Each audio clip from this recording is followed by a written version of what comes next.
There's so many things out there that become a quagmire. And then what you do is you just go, I don't want to think about it. And you forget about it. When the difference can be for us is to bring our confused thinking and give it to him.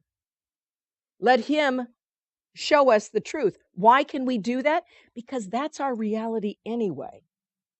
We need to bring our confusion to him and let him sort it out. That's his job. Ours is to say, I'm no longer satisfied with the confusion. I'm no longer satisfied with the frustration. I'm no longer satisfied with the anger. I want another way. I'm no longer satisfied with making everybody else responsible or the world responsible for my suffering. I want another way. And that's what this is saying. This brings us to the fact that you are entitled to that because you've never changed. You remain as you were created. You need to accept that truth. All of his attributes abide in me. Go back to that 5th line. Because it is, Father, your will to have us be like you, to have his cause so like him that cause and effect are indistinguishable. Then it goes on to say, let me know that I am an effect of God, so I have the power to create like you. As it is in heaven, so on earth. Your plan I follow here. Let me know that I am an effect of God and have the power to create like you, have the power to be like you, have the power, meaning to come home in my mind and work from a perspective of peace, just like you. I was thinking about this today. When we were little, we grew up in kind of the outskirts of Portland, Oregon, in a little area called Milwaukee, Oregon. Everybody always thinks, oh, you grew up in Wisconsin. No, it was Oregon, but it was just a little outskirt of a town. And there weren't a lot of houses around. I mean, now it's grown up quite a bit where we live. We went by there a couple of years ago. But the house next door had chicken coops. They had chickens, and we'd hear the chickens in the morning, cock-a-doodle-doo.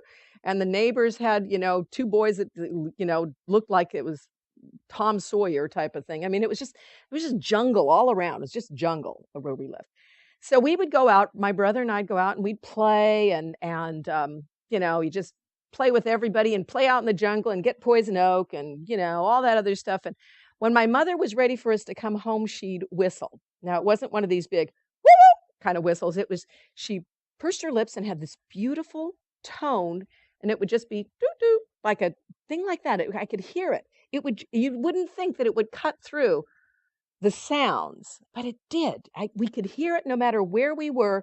That meant it was time to come home. Time to come home. I don't know what it was, whether it was dinner or whatever, but we stopped everything and we came home. And it cut through all the chaos. It cut through anything. If it was laughing or playing or screaming at each other, I could hear her whistle and I knew it was time to come home. And that's what I kind of think God is constantly doing to us. He's just whistling for us. He's calling to us. Remember, in all this chaos, you're coming home. I'm going to follow your plan. You're going to come on home. I'm going to whistle for you. I'm going to remind you. I'm going to keep calling you back, and you're going to come home. And you always knew when you came home, you'd be fed, you'd be taken care of, you'd be cleaned up, you'd be going to sleep. It would be safe. It was always safe. That whistle, when she would blow it, I can hear it in my mind right now. No matter where I was, it meant, come on home. You're safe. Come on home. We're going to have dinner. Come on home. You got a nice warm bed here. Everything's all right. And that's what this is too. It's reminding us, let me know that I am your effect, that everything's okay. And it is. So on earth, your plan I follow here. I have the power to create like you. As it is in heaven, so it is on earth. You can come home right now.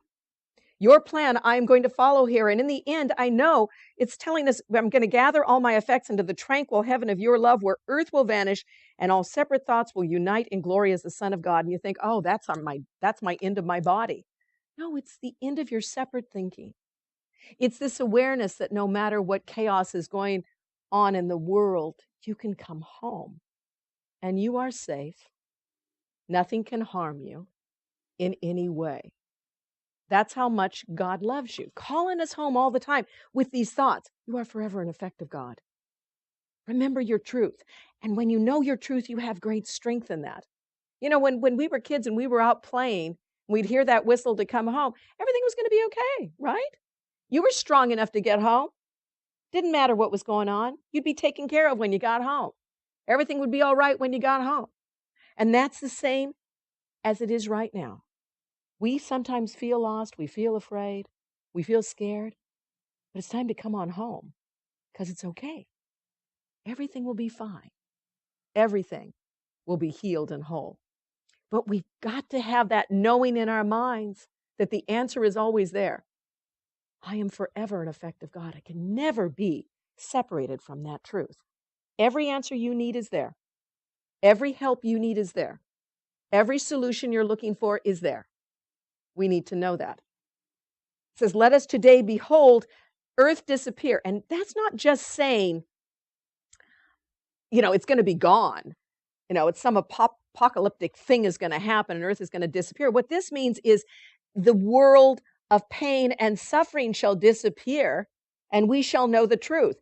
Earth shall disappear at first, it says transformed, and then forgiven, fading entirely into God's holy will. How beautiful the world will look when our only will is to know His will.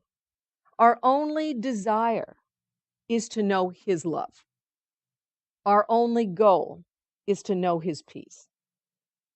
That's all that's there right now. The problem is we just have other things we desire more than peace. God's peace is there. God's healing is there. God's love is there and God's safety is there. It's just other things distract us from that awareness.